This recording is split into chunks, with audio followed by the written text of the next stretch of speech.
Olá, sejam todos muito bem-vindos à TV Cresce, canal 8, aqui do Cresce de Brasília, Distrito Federal, onde nós daremos continuidade aos nossos debates, a criação de conteúdos para toda a nossa classe de corretores e para a cidade e sociedade de modo geral.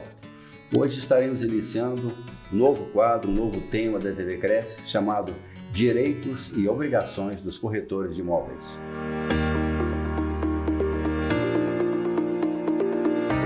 Temos a grande satisfação hoje de estar presente aqui com o nosso amigo Diego Gama, que também é o secretário do Cresce, um advogado respeitado na cidade, que vai nos ajudar nessa análise, quase que uma prestação de contas, algumas informações a respeito do nosso objetivo principal do Cresce, que é a fiscalização.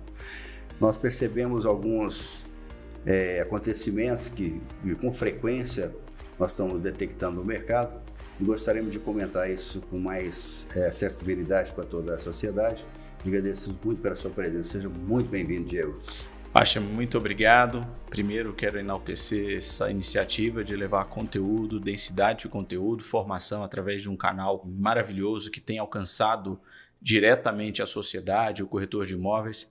Acho que um dos grandes desafios que a gente tem é sistematicamente trazer conteúdo de relevância, e como diretor dessa casa, que honrosamente estou ao seu lado de toda a diretoria, eu rendo os meus agradecimentos ao seu penhorado esforço para fazer desse sonho uma realidade. Não haveria TV Cresce sem a abnegada dedicação que o nosso diretor tesoureiro e, sobretudo, o nosso amigo Asher Rodrigues fez. Então, muito me honra estar aqui ao lado dele, aprendo todos os dias com ele e é um privilégio que todos poderão aprender cada vez mais através desse canal. Então, fico muito feliz de estar aqui. Não, muito obrigado, Diego, pelas suas palavras, mas sabe que ninguém faz nada sozinho. Aqui nós somos uma equipe, temos trabalhado nisso, em criar lideranças, em criar conteúdo, aprimorar a capacitação de todos os nossos colegas, porque embora o nosso principal objeto seja a fiscalização, a normatização, mas nós temos procurado de uma forma bastante incisiva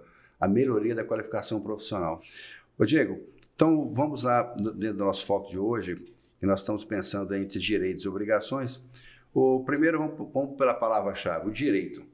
Onde nós encontramos na legislação o direito de corretor, onde nasceu essa profissão profícua, longeva, que a gente incorpora há tantos anos. Como é que você faz essa leitura e para que um corretor se sinta tranquilo na hora de exercer sua profissão? Então, Asha, é curioso falar de direito, né? Porque assim, o direito ele é indissociavelmente ligado a obrigações, é natural. Então, assim, existem partidas e contrapartidas, de um modo geral.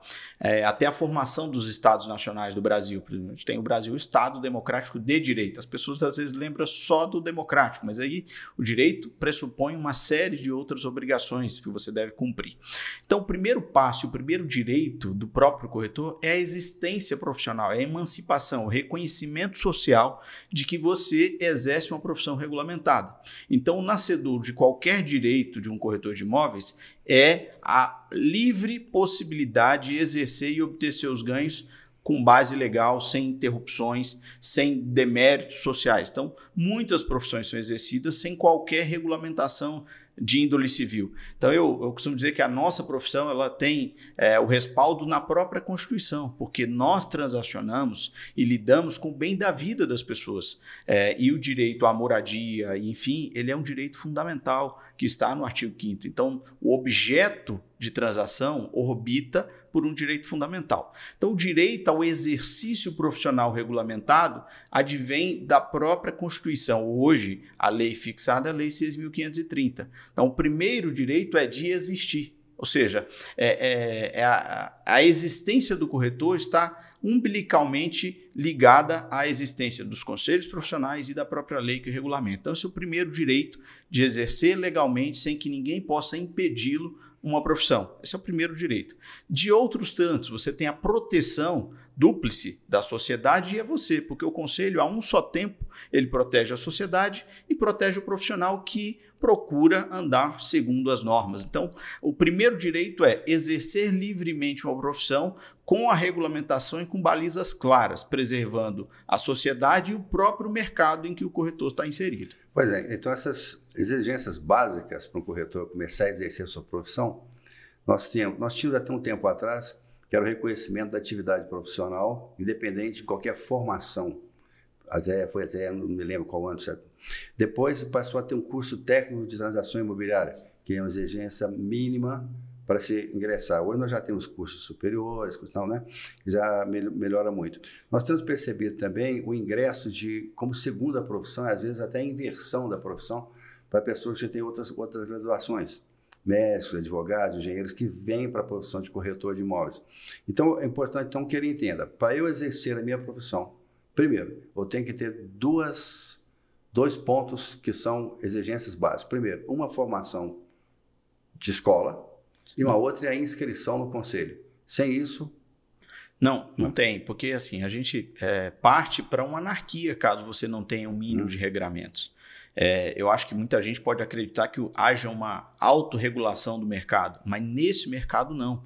É preciso ter um determinado controle social, porque o impacto de uma imprudência, uma conduta antiética nas transações imobiliárias, ele atinge diretamente bens existenciais do ser humano. Então, o primeiro passo é exatamente esse. Qualquer pessoa, não existisse a regulamentação, poderia pegar parte dessa fatia de mercado e trazer problemas sérios para as vidas das pessoas. Porque uma transação imobiliária mal realizada, em prejuízo às partes, ela traz consequências deletérias. Então, eu acho que é muito mais profundo a existência do conselho. Então, o primeiro direito que o conselho te assegura é: você está dentro da legalidade, você está apto a exercer uma atividade profissional, porque você preenche os requisitos mínimos para exercer essa profissão. Olha, existe essa leitura, uma leitura até técnica, jurídica, não quer dizer que o mercado se acomode e aceite apenas isso como referência profissional.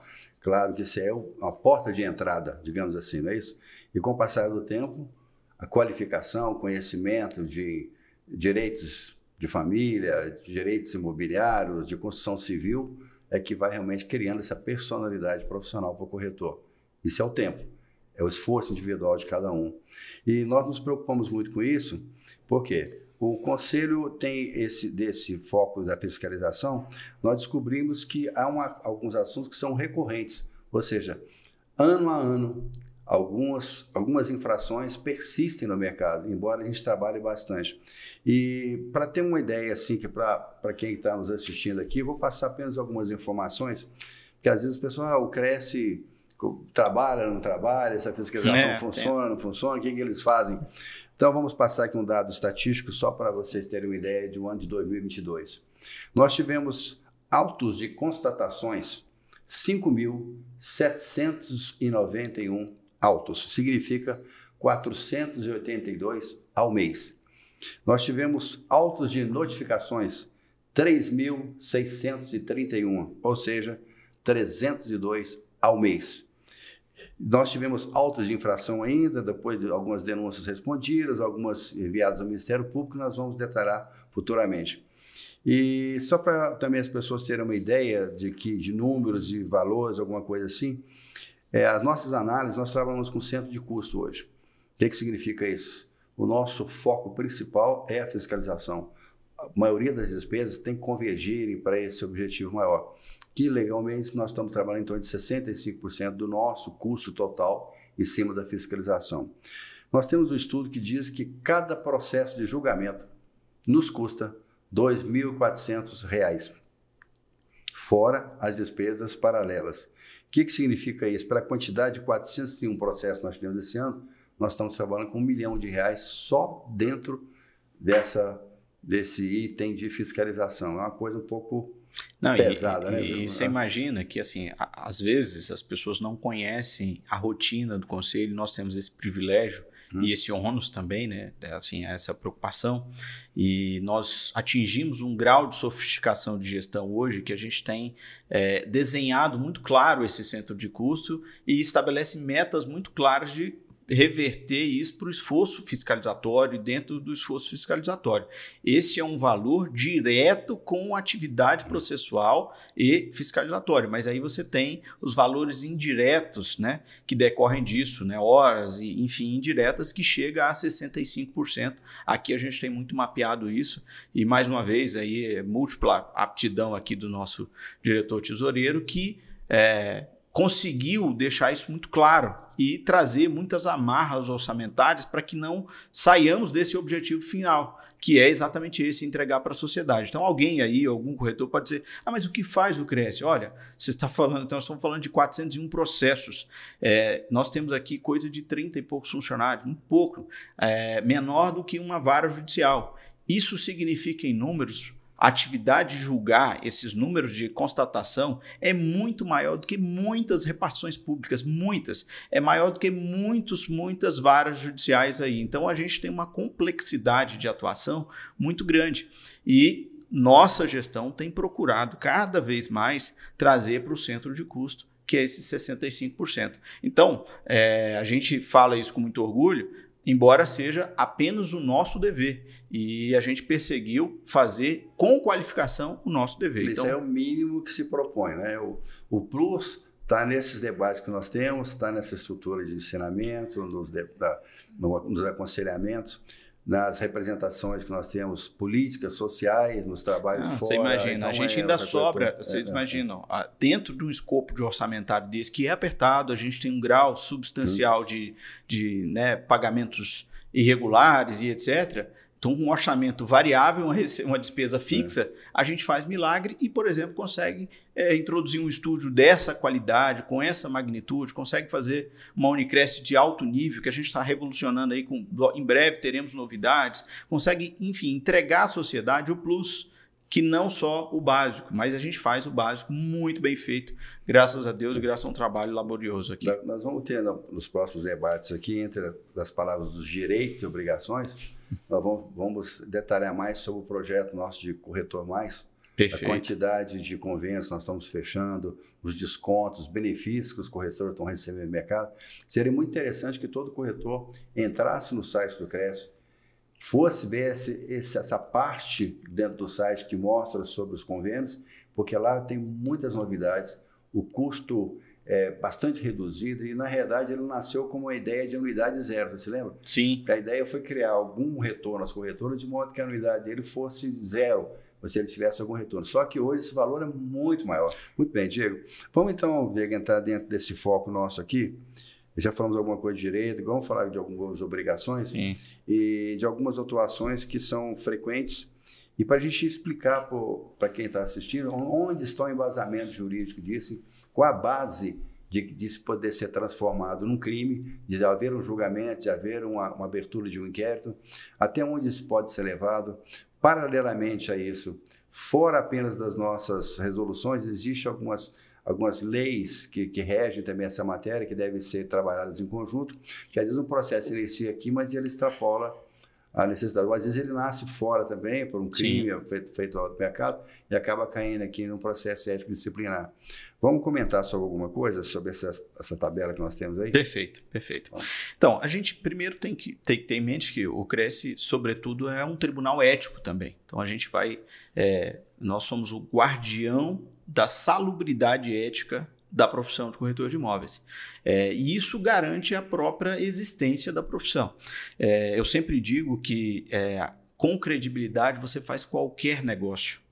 Agora, se você tiver dinheiro e não tiver credibilidade, seguro que você não fará nenhum negócio.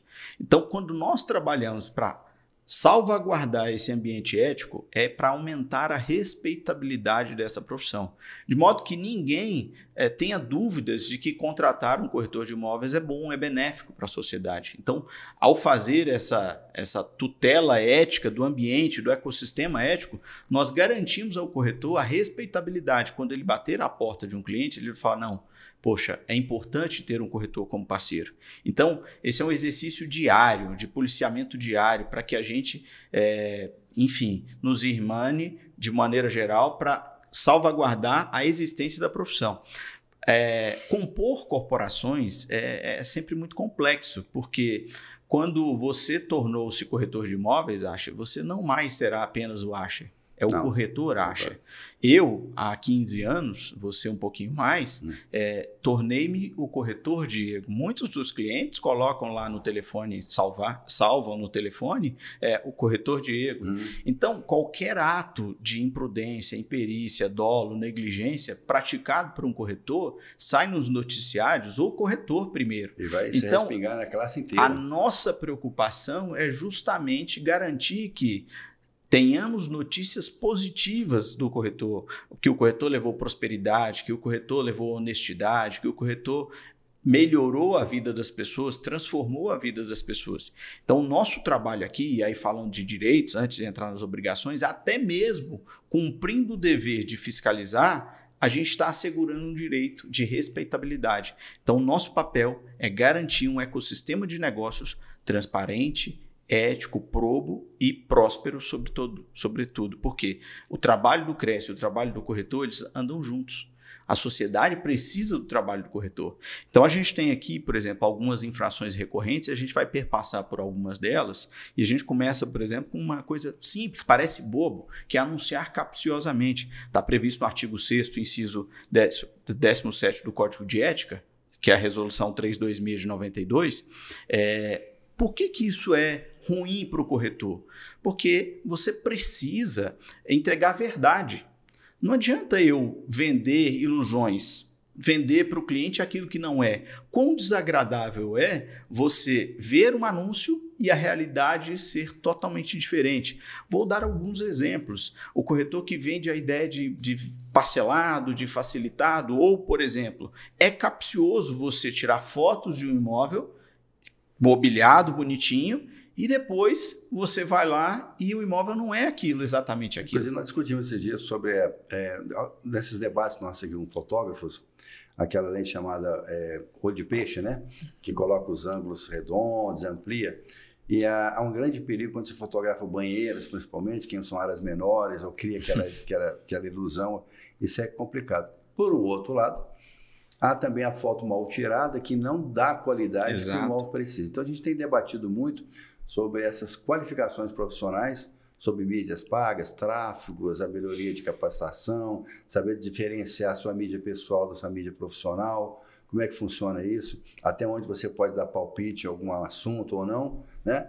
Então, esses anúncios capciosos, muitas vezes também acontece, né, Diego, de um imóvel estar anunciado por mais de uma imobiliária, e aí um outro pega e faz um valor menor, ou cria uma situação mais vantajosa e cria aí uma desestabilidade no mercado e acaba caindo também dentro dessa tudo volta para o aspecto da salubridade das operações imobiliárias. E o maior preceito de normas éticas é a empatia.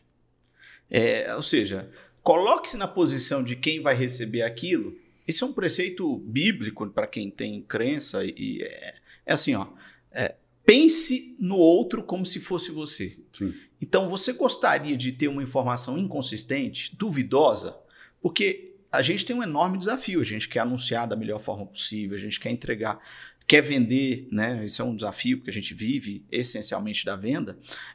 Mas a gente tem que ter um cuidado. Quais são os limites éticos? Eu farei tudo que estiver ao meu alcance para vender um imóvel, desde que seja lícito, ético, moral e legal, essencialmente. Então, esses anúncios que geram uma atratividade barata e não condizem com a realidade são muito perigosos.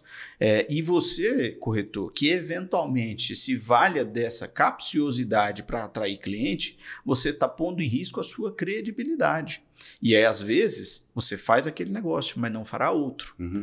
O cliente enganado uma vez, ele não é enganado a segunda vez e também não indica quando foi enganado. Essa propaganda negativa voa. Nossa. É muito rápido. É terrível. Esse segundo item que nós vamos falar aqui sobre anúncio, sim, o número do Cresce, que nós temos um número considerável, mas se nós formos realmente notificar todas as faixas que nós temos nas ruas em convênio com o governo estadual, olha, isso aqui seria um número ilimitado.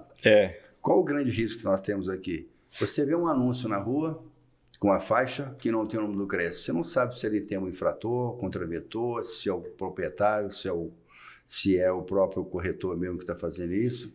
E a gente cria aí uma estabilidade de credibilidade diante de toda a sociedade. Sem sombra de Então as dúvida. pessoas pensam que porque está barato uma faixa, só que com aquilo está denigrindo o patrimônio de alguém. Então aí eu faço, poxa, se um imóvel desse padrão, nesse valor, está sendo oferecido através de uma faixa que custa 10, 20 reais, alguma coisa está errada. Ou o corretor é muito fraco, ou o imóvel tem alguma coisa escondida, né? Então... Isso é muito complexo. Assim, vamos ter que voltar um pouquinho no passado para entender a razão de uma normatização dessa natureza. No passado, o Conselho não dispunha de informações tecnológicas como nós dispomos hoje. Hoje, facilmente, a gente consegue identificar se é ou não corretor pelo número do celular, por vários elementos diretos que não seja o número de inscrição.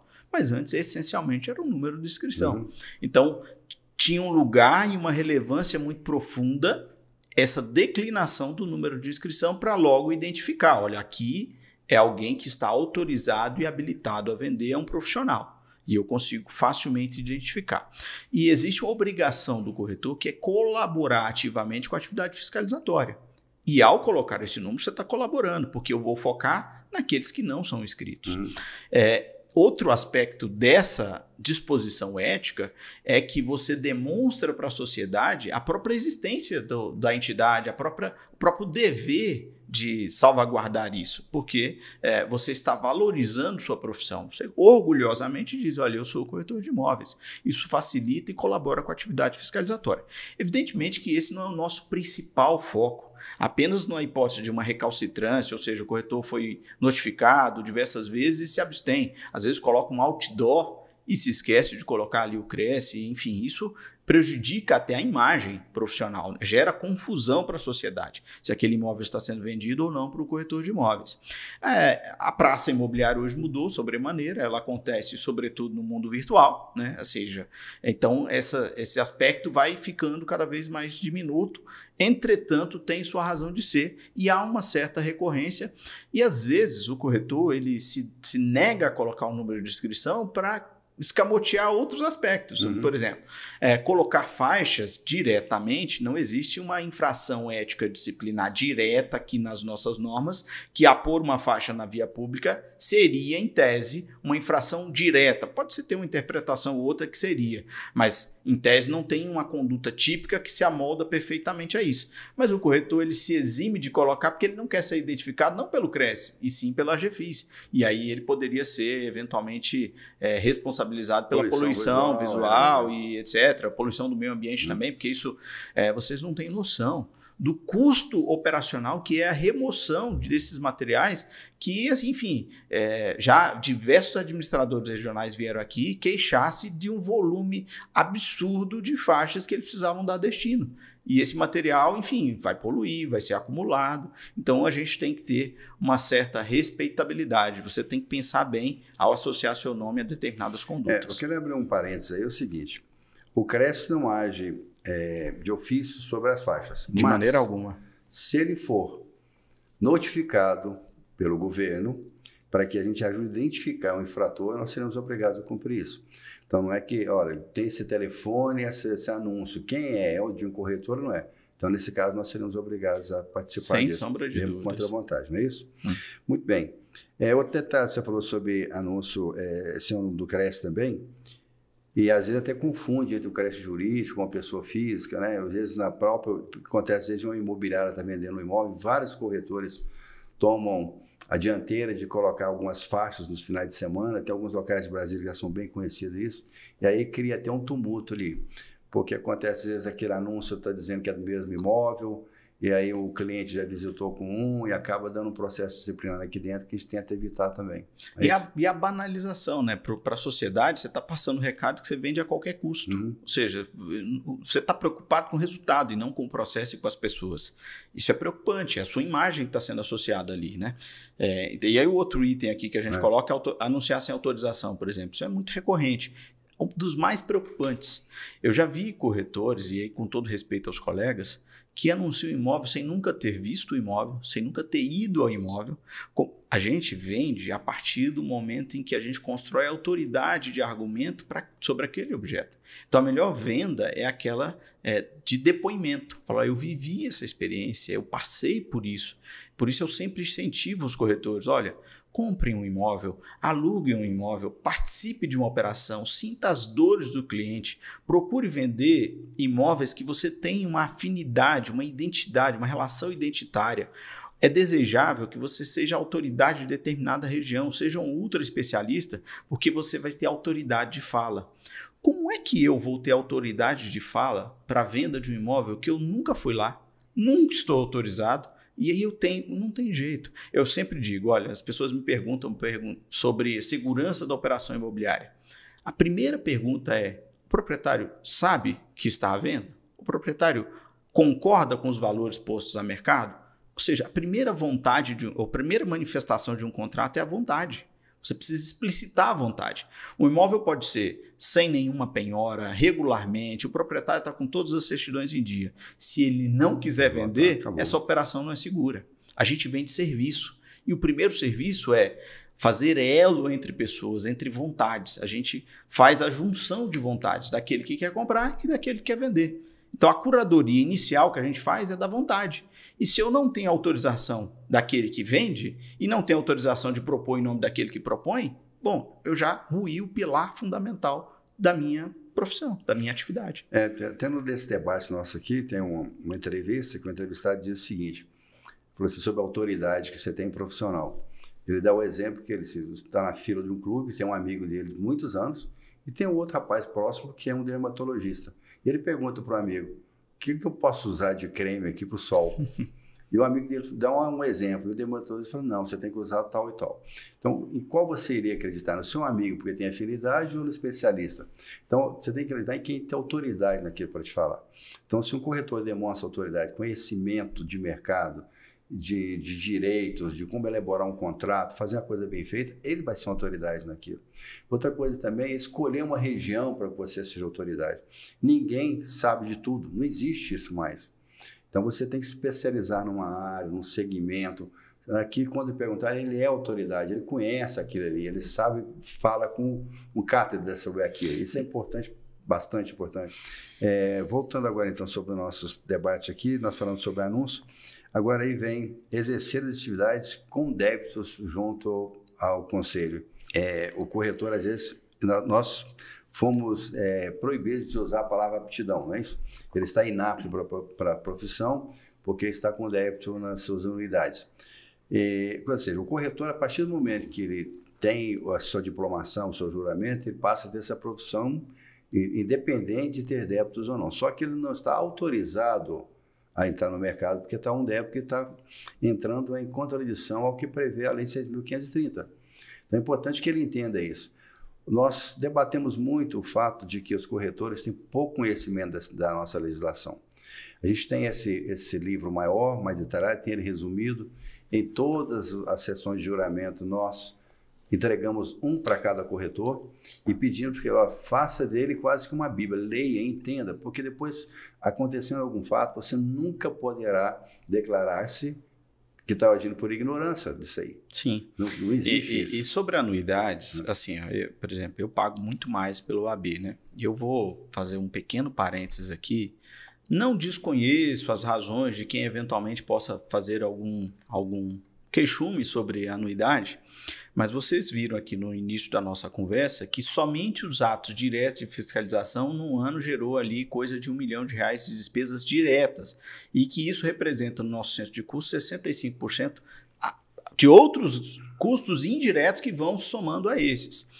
E eu quero dizer que essa é uma profissão da prosperidade. E a mentalidade do corretor tem que ser a mentalidade da prosperidade. Se ele está nessa profissão com a mentalidade da escassez, ele terá sérios problemas. Ninguém vende o imóvel como sendo prosperidade, perspectiva de futuro, socializando a miséria e a fama de geração.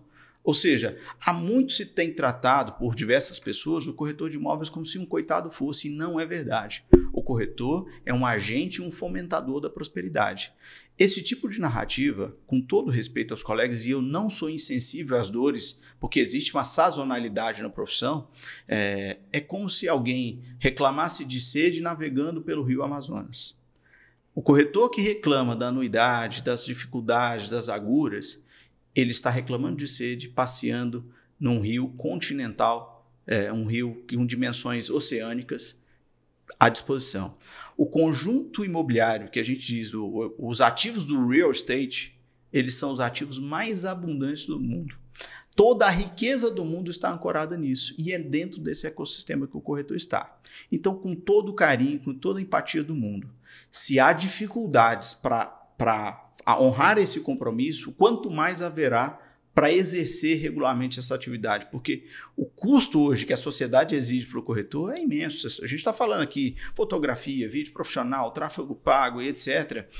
Então, eu penso e faço um convite mesmo aos colegas, abandonem a mentalidade da escassez e comece a olhar para a abundância que esse mercado tem. Você vê, uma coisa até estranha, né? Nós estamos comentando aqui, passando informações sobre tráfego pago, sobre fotografia, sobre mídias, tudo, e discutindo sobre faixas na rua, né? Uma coisa assim, bastante paradoxal, né? Mas fazer o quê? Faz parte do mercado, não é isso? Outra coisa, um profissional que se preza, ou seja, o corretor, quando ele pega isso como profissão, como meta de vida, qualidade de vida, ele sabe que ele vai trabalhar 20, 30, 40, 50, vai ficar velhinho nessa profissão. E cada dia que passa, ele vai adquirir mais conhecimento, mais credibilidade no mercado, sabe, mais responsabilidades. Então, ele não tem uma vida curta como jogador de futebol, que ganha muito dinheiro, vai trabalhar 4, 5 anos e está fora da profissão. Corretor, não. O cabelo branco ajuda, sabe? As rugas ajudam, a história, os causos ajudam. Tudo isso faz parte do nosso sistema. As amizades, o network, você poder atender a segunda, terceira geração de uma família no imóvel, poxa, é uma coisa extremamente gratificante para todos nós. Eu costumo dizer que a gente assim, tem o privilégio de nunca ficar desempregado. Sim. Porque um corretor mais velho que fez o caminho certo, seguramente ele vai receber um sem número de indicações. Fazendo a mesma coisa por muitos anos, você fica muito bom. Assim, eu tenho uma filosofia que norteia a minha vida, são 2 R's, rumo e ritmo. Rumo e ritmo. Escolhe um rumo, segue um ritmo. Você vai chegar a algum lugar. Não importa do ponto em que você partiu. No meu caso, eu parti de uma condição financeira muito ruim, quase que de -1. Rumo e ritmo. Essa cadência vai te assegurar uma transformação, e assim é com o corretor. Ô Diego, então a gente estava analisando aqui esse fato da disparidade de um corretor top, que está nos dias de hoje, que está antenado com as modernidades, e o outro que está um pouco mais ao relento, que tá reclamando de muita coisa, mas não percebe que está perdendo a grande oportunidade de fazer uma grande evolução profissional. Então tem que captar tudo, ser proativo, estar ligado no que está acontecendo no mundo, ver o que o CRES está oferecendo, vem aqui, faça os cursos, aprimore-se, vai estudar como é que se faz um contrato, analise esses temas todos. Nós estamos partindo agora para alguns temas porque o advogado responde, são dúvidas que as pessoas têm juridicamente, alguma coisa ou outra. Estamos trabalhando aí na Unicres aí, com esses cursos rápidos, sabe? Tudo, o objetivo é qualificar. Essa ideia nossa do curso de pós-graduação também vou ter que espetacular, tá no finalzinho já. É um sonho, né? Tá acontecendo, vai chegar. Não vou adentrar no mérito, não, mas a gente vai sim fazer um sistema de acreditamento do corretor, elevando o nível. Em breve. Outra coisa também que nós não comentamos, mas sobre a visita segura, né? Que é um projeto que foi desenvolvido pelo CRESDF, que está em fase final também. Por que isso? Dar ao cliente, ao corretor, a segurança do que o imóvel foi mostrado por ele. Que o cliente visitou aquele imóvel. Não é ficar anotando um papelzinho. Ok, pode até fazer, é importante que tenha isso. Mas amanhã depois surge uma discussão jurídica qualquer, quem mostrou, qual foi a data, mostrei para o esposo, você mostrou para a esposa, aí o cliente entrou no... Bom, enfim, quanto menos nós podemos mitigar essas situações, melhor. Certeza, não? Certeza. E assim, ter essa ancoragem é distanciar cada vez mais do contraventor, do exercente legal. Ou seja, o corretor que anda dentro de uma postura, ele vai construir uma persona, uma identidade social dentro da legalidade. E a pessoa vai conseguir identificar claramente quem é correto, quem é corretor, quem anda na linha e quem é errado. Ou seja, essa adequação permanente às condutas, é que eu falei, a ética é um exercício diário. Ninguém acorda dizendo, olha, hoje eu vou errar. Não, você tem que treinar para acertar diariamente. Tem um livro que eu gosto muito e recomendo a leitura, que é O Maior Vendedor do Mundo. Depois a gente pode fazer um podcast só sobre esse livro. É um livro sensacional, todo corretor deveria ler. E ele começa alguns pergaminhos dizendo, olha, construa bons hábitos e se torne escravo deles. O respeito ético é exatamente isso. É uma escravidão permanente aos bons hábitos, porque isso vai te levar a um resultado. E essa é a nossa perspectiva. Veja, Acha, as pessoas questionam o que o Cresce faz, muitas vezes. Eu acho que o desconhecimento faz muito isso. Espantosos 170 autos de exercício ilegal. Ou seja, aquele que um contraventor que faz uma contrafação, ou seja, ele finge ser corretor de imóveis e incorre no artigo 47 da Lei das Contravenções Penais. Ele finge ser corretor de imóveis. Eu vou dizer para você que, assim, no mercado imobiliário, essa prática é, no mínimo, 20 vezes mais do que qualquer outra profissão regulamentada. Quando você percebe um médico contraventor, um falso médico, você é um charlatão, logo você percebe os noticiários anunciando, olha, falso médico.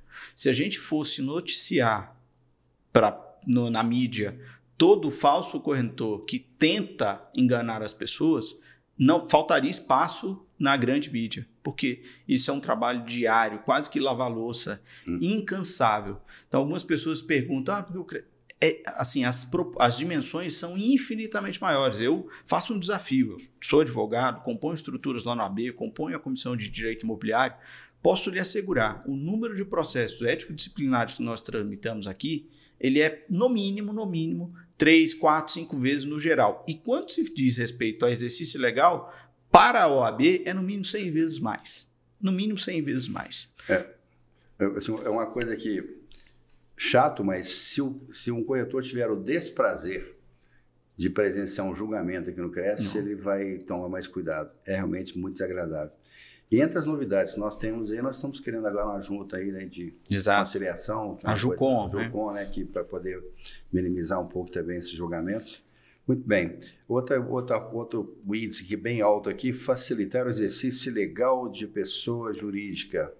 Esse aqui é para o amigo, para o parente, para o primo, para a esposa, que a gente anuncia junto. Está só me ajudando aqui no escritório, né? Como por aí, né? Isso é muito complexo, porque assim, às vezes os corretores eles brincam de testar, né? Vamos ver se ele tem tino para a coisa, né? E aí ele quer ampliar o escopo de atuação dele, mas não quer formar, não quer para valer, às vezes não quer um corretor já experimentado, e aí ele fica ali, não, vou te dar uma aparência de legalidade, eu te coloco como estagiário. Estagiário é estagiário, não é corretor de imóveis. Estágio é uma fase de aprendizado. É a oportunidade que você tem de se especializar. Eu tornei-me corretor aos 18 anos. E eu usei o estágio próprio, eu escolhi, ninguém me disse. Eu fiz um teste de orientação vocacional, descobri a profissão de corretor de imóveis, fui lá, fiz o TTI antes de começar a atuar. E o estágio é a grande oportunidade para você buscar um campo de identificação.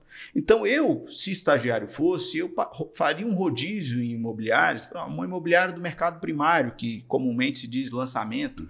Eu iria lá testar, entender a dinâmica. Uma imobiliária que tem uma grande carteira de aluguéis, eu testaria. Uma imobiliária notabilizada no mercado secundário de revendas, que a gente chama de terceiros, testaria todos os modelos para, a partir daí, falar, olha, acho que significa mais para mim atuar nessa segmentação ou outra. Uma outra coisa, para que eu vou quebrar a cabeça testando se eu tenho cases de sucesso que podem, com custo nenhum, me transferir essa expertise no período de formação? Então, não espere vir para o mercado imediatamente e obter resultados. Qual é a dor da nossa profissão? Ninguém vira médico por um anúncio no jornal. Mas milhares e milhares de corretores viram corretores por anúncio de ganho. As pessoas vêm pelo dinheiro e não pela carreira. E se deparam com a dura realidade. Quando você vem pelo dinheiro, você quer realizar imediatamente. E aí você incorre na ilegalidade. Às vezes, trabalhando em segmentações que você sequer tem aptidão. O primeiro mercado, o primeiro setor que absorve mais profissionais e que traz um volume maior é o mercado primário. Os lançamentos, as consultoras precisam de volume e etc. E tem toda uma sistemática, cobrir plantões. Então ele absorve muito. Mas quantos não são os corretores que depois descobrem que ele sequer tem vocação para atuar naquela segmentação e que ele tem mais direcionamento com avaliações imobiliárias ou eventualmente com administração de aluguéis ou enfim, com a revenda em si. Mas aí até lá ele sofreu as dores. Se ele tivesse tido um período de estágio de aclimatação prévia e não tivesse usado esse período para ganhar efetivamente, é tão curto, gente, o curso é tão rápido. Com 3 meses você consegue ter esse know-how aí de pelo menos saber o rumo, né? O interessante é que o mercado ele tem esses movimentos pendulares aí, realmente de economia que afeta de alguma forma o mercado. Você tem períodos que são mais propensos a lançamentos, outros imóveis de terceiros, ou um declínio de capacidade de aquisição. Então, o mercado de terceiro fica com ofertas maiores. O corretor tem que estar sabendo de todos esses sistemas. Então, por exemplo, o percentual sobre lançamentos é menor, você passa a ter... A gente tem até algumas discussões aí técnicas sobre algumas obrigações trabalhistas nesse segmento, não é isso? E já o mercado de terceiro já requer uma outra qualificação, e aí vem a longevidade da profissão. Então, o que nós precisamos fazer? Passar aos corretores essas informações. Eles têm que aprender a adquirir isso, para que melhore a sua capacidade profissional, melhore a sua qualidade de vida, ele tenha uma vida longa, que possa cuidar dos seus filhos, criar seu patrimônio, ter respeito, sabe, diante do mercado. E Acha, você começou falando sobre o perfil do entrante na profissão. O entrante na profissão, que às vezes é um bancário, um executivo, que consegue enxergar a pujança desse setor, ele consegue ver um olhar de quem está de fora, o quão rico e próspero é esse setor, ele falou, peraí, olha, só para você ter uma ideia, um gerente de banco aqui, sem fulanizar, tendo um bom desempenho, ele vai ganhar em média aí de 15 a 20, 25 mil reais, na média aí nos bancos, aí assim, ganhando muito bem, e aí para isso ele vai exigir MBA daqui, formação dali, certificação ali, acolá, alto. Aí ele vai olhar e falar assim, para eu ganhar isso, 25 mil reais, eu preciso vender em média um imóvel de 500 mil reais, assim, bruto, 600 mil reais para dizer líquido, entendeu? Com o esforço de que a rede de relacionamento dele às vezes proporciona. Então, veja, olha, essa pessoa já entra mais assim, vou estudar, vou me ambientar, vou me preparar, vou cumprir à risca o estágio e depois vou fazer. Então, os nossos colegas que fazem o mercado imobiliário apenas pelo dinheiro, eles correm um sério risco. Faça pelo propósito. Nenhuma riqueza, nenhuma carreira é construída da noite para o dia. Então, aproveite a oportunidade da formação. Porque depois você vai ter a chance de escolher para ganhar. Às vezes você troca um resultado imediato pequeno para uma carreira sólida. Porque se você vem pelo dinheiro, o dia em que ele faltar, você vai embora. Porque essa é uma profissão que me foi prometido que era só sorrisos, né? E aí eu pego o Church. Não tenho nada a prometer a não ser lágrimas, suor e sangue. Porque é muita dor. Mas é muito. E aí depois ele termina o discurso. O Church fala. E aí, depois virá a vitória. Vitória no ar, vitória no mar, vitória em qualquer lugar. Ele falava sobre o enfrentamento à guerra. É assim.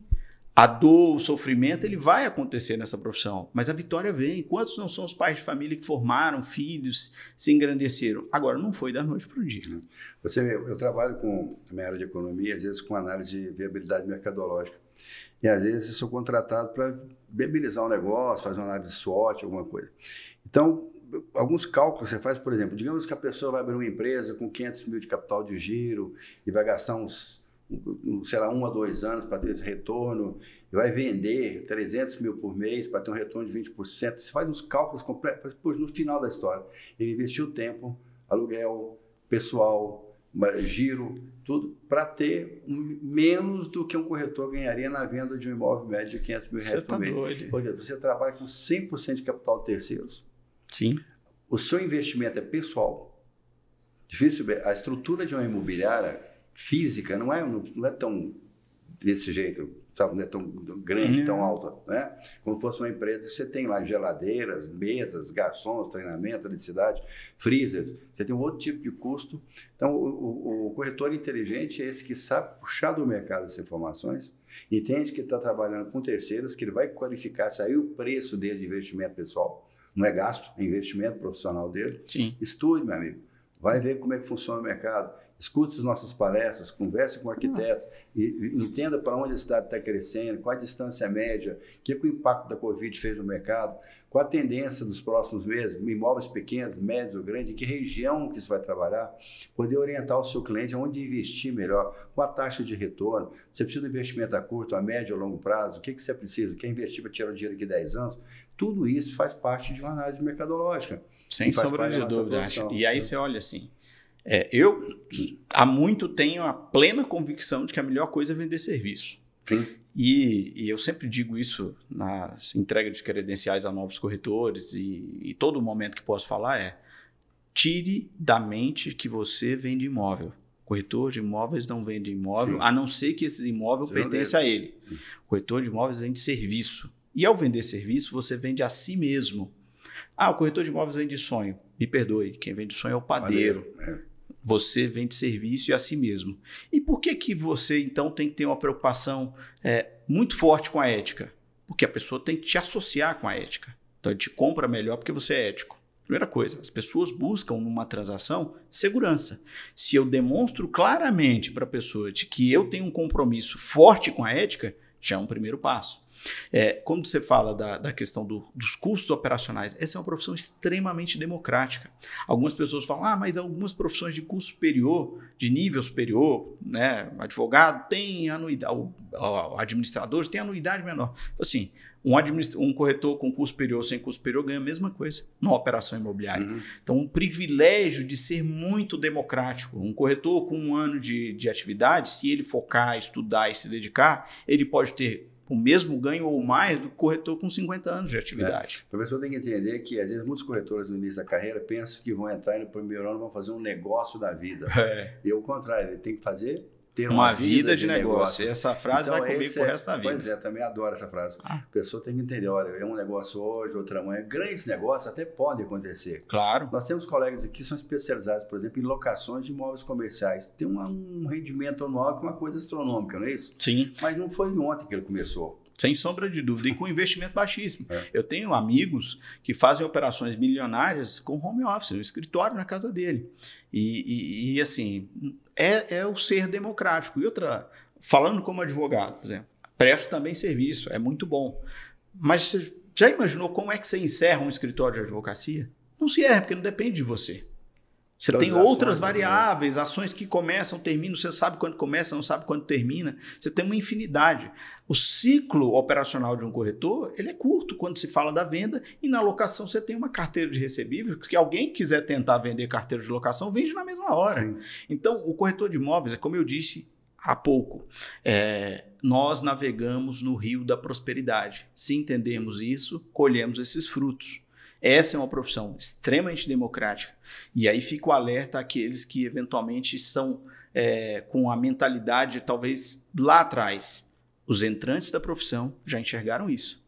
Hoje, está entrando na profissão pessoas com um nível cada vez mais qualificado. Pessoas que têm um alto grau de conhecimento.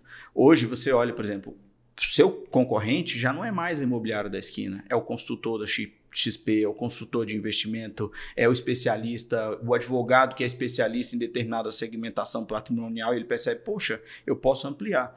Eu tornei-me advogado depois de ser corretor. Outros não, eles já são advogados e enxergam no nicho imobiliário a possibilidade de ganho. Gente, um processo judicial, em média, no meu escritório, dura em torno de 2, 3 anos e meio para transitar em julgado, um processo simples. Uma operação de vendas bem feita, com a avaliação certa, alguns poucos meses, se demorar muito, porque às vezes 1 semana. O contrato de intermediação imobiliária é um contrato típico. O que é um contrato típico? Tem previsão dentro do ordenamento jurídico, aqui no caso do Código Civil, há uma previsão legal para ele. Existem contratos atípicos, por exemplo, o BioSuite é um contrato atípico. Não há previsão, você faz uma junção de institutos e obrigações civis e aí você monta um contrato, um pacto. Não há vedação legal, você faz. Agora, aqui não existe uma tipicidade contratual, existe a figura do contrato típico, que é essa da intermediação imobiliária. No mundo jurídico se diz da corretagem, mas no nosso caso aqui é intermediação imobiliária, porque oferimos honorários. O artigo 722 e seguinte estabelece a natureza do contrato, então ele fixa lá o que seria esse contrato, quais os requisitos para esse contrato, que é essa junção de vontade na essência, ou seja, o elemento subjetivo é essa junção entre a vontade de um de entregar coisa certa, um imóvel, e a vontade do outro de pagar a quantia certa por aquele imóvel no prazo X, Y, Z, da forma tal. Mas aí o Código Civil traz, para além das obrigações éticas que a gente tem no nosso ordenamento do sistema COFES-Cresce, o Código Civil traz as obrigações mínimas do corretor de imóveis também. E isso já agora, e uma iniciativa do sistema COFES-Cresce, em 2010, houve uma remodelação para deixar mais claro ainda a obrigação do corretor. O artigo 723 diz que o corretor deve inteirar as partes de todas as circunstâncias que envolvem o negócio jurídico. Então, você, corretor, ao agir incorretamente com o cliente, você pode incorrer em sanções ético-disciplinares perante o conselho, em sanções de natureza civil, numa vara civil, pela cobrança e recuperação, ou seja, administrativo, civil e penal. Porque se aquela conduta configurar um ilícito penal, também você responde criminalmente por aquela sua conduta. E o corretor de imóveis tem que ter esse zelo, porque em alguma medida a compra e venda de imóveis pode se configurar como relação de consumo. O dono de uma imobiliária, o prestador de serviço, ele se configura como fornecedor e o cliente imobiliário, frente ao corretor, pode ser caracterizado, em alguma medida, a depender do contrato, como consumidor, porque ele está consumindo seu serviço. E aí você tem as obrigações consumeristas frente àquele cliente. E aí a gente vai somando. Você tem hoje a LGPD, você tem uma série de outras obrigações que você tem frente àquele cliente que não podem ser, de maneira alguma, desprezadas. Alguém pode dizer, mas é muita burocracia para exercer sua profissão. Não. É para mostrar que você tem valor.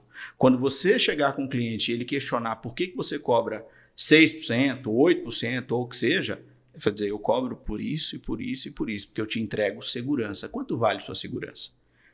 Qual é o valor da sua tranquilidade? Então, eu estou te entregando tranquilidade. É diferente de um profissional que entrega mera intermediação. O bom profissional entrega segurança e tranquilidade. Aí vem o respeito adquirido. Sim. Que tem que ter o tempo e a postura, né? Então, você se depara com um corretor que está, digamos, mal apresentado, que está, sei lá, uma postura, linguajar, uma expressão que não denota nenhuma confiança. Como é que você acha que um cliente vai deixar na mão de um imóvel de 1 milhão, 2 milhões de reais para vender se não funciona assim, né? Bom, então eu venho passar, olha, ele fez um bom negócio para mim, o contrato que ele fez está bem feito, não me deu nenhum problema, aí sim. Mas até nós comentamos esse dia, se o corretor é procurado pelo valor baixo que ele cobra, muda de profissão. Então, você pega um bife no PF ali, que é gostoso do mesmo jeito, bem feito do mesmo jeito. Você está vendendo só o bife. Então, a pessoa paga lá X reais o quilo. Agora, quando você vende a experiência de comer o bife, como aquele que coloca o ouro lá, é outra história. Então, o envelope, e não é o que se engana, quando você vende a experiência da segurança, quanto vale a segurança de alguém? É intangível esses valores. Então, o corretor ele precisa vender-se a si mesmo com elementos intangíveis. Eu estou te vendendo segurança, eu estou te vendendo tranquilidade, prosperidade. Um corretor que leva prosperidade para alguém, ou seja, faz alguém enricar, ganhar uma operação saudável, ele jamais será esquecido. Jamais. E nenhum cliente vai questionar se você está levando riqueza para ele. Falar, isso é barato para mim. Está ótimo. Então, o envelope, credibilidade, é o que você falou, o envelope tem que estar bonito. Ninguém acredita que na banca aqui da esquina tem uma legítima Louis Vuitton e vai pagar 40, 50 mil reais. Mas lá no Iguatemi, porque tem credibilidade, pode até ser que seja falso, não é, talvez não. Mas ele tem um invólucro de credibilidade que vem de uma sensação de segurança. Ninguém fica longe de pessoas que reclamam que não são exitosas, né? Você está doido. Até hoje nós comentamos que nós somos realmente o reflexo de 5 pessoas mais próximas da gente. Então, você sabe escolher seus amigos, pessoas que têm Por isso que eu sou seu amigo. Não, que sejam proativas, que queiram construir alguma coisa, que deixar um legado, porque senão ninguém sai do lugar. Sem sombra de dúvida. Diego, acho que nós demos uma passada boa aqui. Se você quiser melhorar mais alguma informação sobre esses índices, nós temos aqui os números para serem seguidos, desses 400 atuações que nós tivemos aqui nesse ano. Esses 5.700 constatações, esses autos de notificação, vai mostrar que a gente tem um número considerável de realizações durante o ano. Nós estamos fazendo ainda algumas blitzes aí, que são, digamos, que os fiscais nem sabem para onde vão no final de semana. É uma estrutura que é montada paralela. Nesse final de semana, nós tivemos 40 pessoas que foram autuadas e estamos até fazendo alguns pactos, alguns taques aí, né, de comportamento aí com essas construtoras, mostrando que em Brasília a gente tem uma seriedade aqui comportamental que deve ser seguida. Se a lei deve ser para todas. Estamos colocando à disposição de todos os nossos colegas que chegaram até aqui, viu? Sempre nesse objetivo nosso maior de trazer conhecimento, de trazer informações importantes, relevantes para a profissão. E eu queria agradecer muito, Diego, por ter nos doado parte do seu tempo aí, que isso, dentro dessas nossas discussões, e fica à disposição para você acrescentar o que você achar necessário. Bom, eu acho que a gente já avançou em alguns temas, é impossível exaurir tudo, né, esgotar isso num programa, por isso é que a TV Cresce é algo perene, não é, ou seja, é formação continuada mesmo, e a gente sempre fez isso, desde que assumimos aqui. A questão é que hoje nós temos essa enorme e maravilhosa vitrine, e esse é um dos objetivos, é comunicar e falar para você entender visceralmente o que se faz no Cresce. Com total jogo aberto, transparência. Então, sobre o tema, a gente ficaria dias e horas falando aqui, mas eu acrescento que assim, o Cresce é o parceiro do bom corretor. Você não precisa temer o Cresce. O Cresce garante a sua existência. Eu faço uma analogia. Se sua mãe não te desse qualquer outro motivo para que você a ame, bastaria saber que ela fez você nascer. Se o Cresce não te desse qualquer outro motivo para que você gostasse dele, saiba, você só é corretor porque existe o Cresce. Existe uma relação interdependente. Então, partindo desse pressuposto, comparando o Cresce à mãe, ou seja, você tem o dever de acolher o Cresce, porque falar mal do Cresce, criticar e não colaborar é falar mal de si mesmo. Então, componha essa estrutura e enalteça essa estrutura. Para a sociedade, nós queremos e promovemos todos os dias um ecossistema de negócio seguro para que as pessoas realizem seus negócios com transparência, com ética e evitando demandas judiciais e problemas.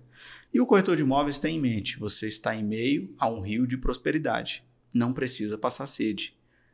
Desacelera, observa, escolha um nicho, tenha um compromisso inegociável com a ética e a sua profissão vai durar por muito, muito, muito tempo.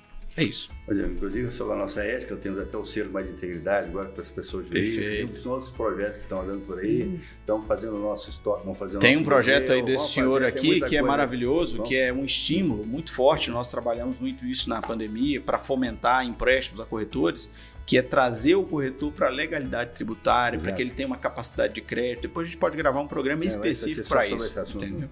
Bom, é isso. Diego, brigadão. Nada. Isso aí. Tamo junto. Obrigado pela amizade, por tudo.